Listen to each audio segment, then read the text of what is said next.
I'm Roger Barr, and welcome to another episode of Yeah, That Exists. So back in the day, I was all about Nickelodeon. I mean, that station had so many good shows on it. I mean, it had Pinwheel, it had You Can't Do That on Television, had Hey Dude, The Adventures of Pete and Pete. I mean, they just had so much good stuff. So, it should be no surprise to you that I am a huge fan of Inspector Gadget. This was one of the greatest cartoons back in the day, along with Danger Mouse and Count Duckula. Inspector Gadget was really special because not only did you have the voice from Get Smart voicing the main character, you had this character that had a wide variety of crazy gadgets, all that came out of his inspector's costume.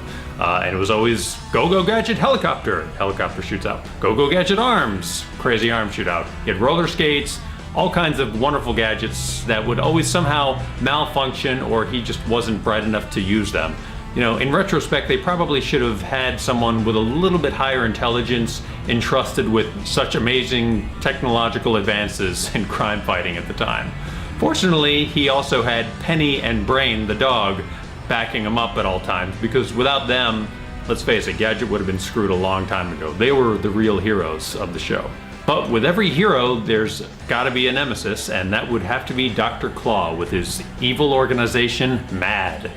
Dr. Claw had all of his little MAD agents running around doing whatever they could to basically thwart Gadget, but it never worked because Penny and Brain would always save the day. But we never got to see Dr. Claw's face. We always just saw his arm resting on his chair, like this gauntlet glove, looked like some kind of medieval torture glove or something. And he always had Mad Cat next to him, you know, just the cat basically took the brunt of his frustrations. With Dr. Claw, everyone wanted to see his face because he had this incredibly menacing voice. Gadget, I'll get you next time, Gadget. Yeah. It was so terrifying as a kid. And I mean, you just wanted to know what he looked like. What does this evil mastermind look like that gave him a voice that awful, that badass, that menacing? So we never got it in the cartoon. And fortunately, I found out some years later that we did get it in an action figure. So years later, after the Inspector Gadget series had pretty much run its course, we actually got a really good line of action figures based on the original cartoon. I mean, we also got a really crappy live action movie starring Matthew Broderick, but let's just pretend that never happened, okay? Just like his Godzilla movie never happened, right? Right. Okay, so these action figures were actually really good. As you can see, here's Inspector Gadget himself. Good designs. They had a wide variety of them. You could get different ones based on all of his different forms. There you go, you can see. You can swap out his hands for the little key hand, the saw hand, a hammer hand, the classic phone communicator hand, some really good stuff. Wowzers! So you could also get figures with Gadget and his roller skates, you could get Penny and Brain figures, but most importantly, there was an action figure of Dr. Claw.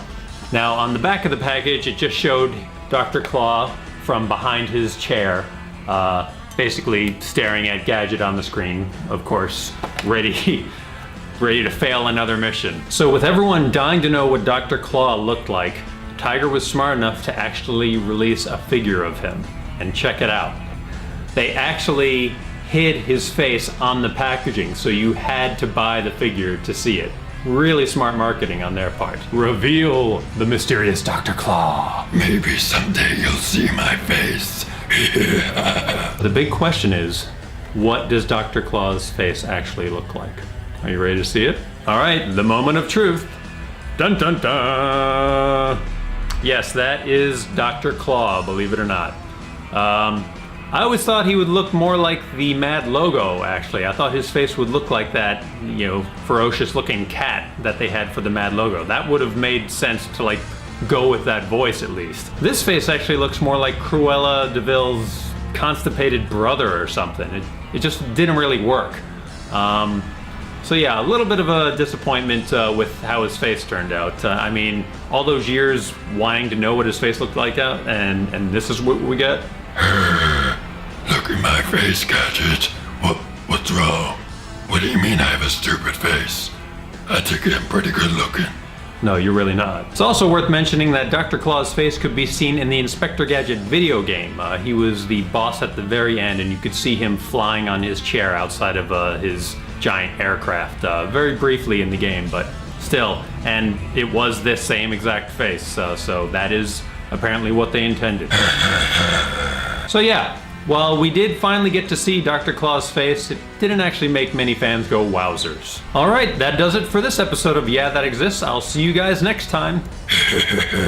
You guys thought my face would be much cooler, didn't you? Shut up, Mad Cat. No one asked you.